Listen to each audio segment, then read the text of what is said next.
অসমাপ্ত। কলমে গার্গী ব্যানার্জি, কণ্ঠে সংঘমিত্রা।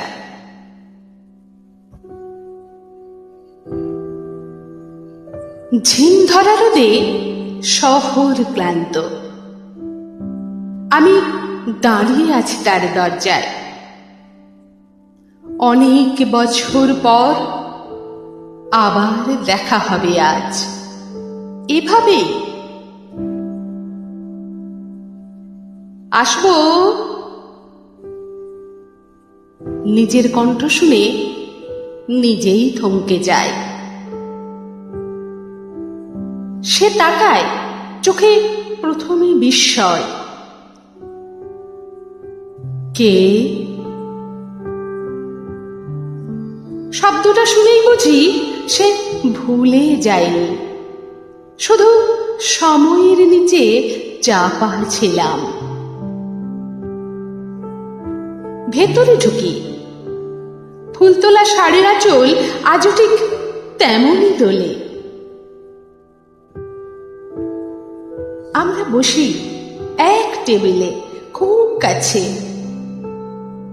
তবুও কত বছর দূরত্ব। কথা আসতে চাই না, চোখেই জমে ওঠে সব। তার চোখ আজও তেমনই গভীর। আমি তাকিয়ে থাকি। ঠোঁটের কোণের নরম রেখা, চোখের ভেজা আলো। শুধু কানের পাশে শুভ্র দুগাছে চুল। সময় নিঃশব্দে ছুঁয়ে গেছে। মনে ভেসে ওঠে তুমি রবে নীরবে। হঠাৎ আমি হাত বাড়াই, ধীরে, খুব ধীরে।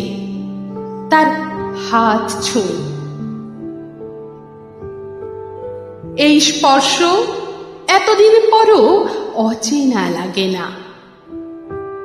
বুকের ভেতর জমে থাকা অসংখ্য না বলা কথা নরম হয়ে গলে যায়।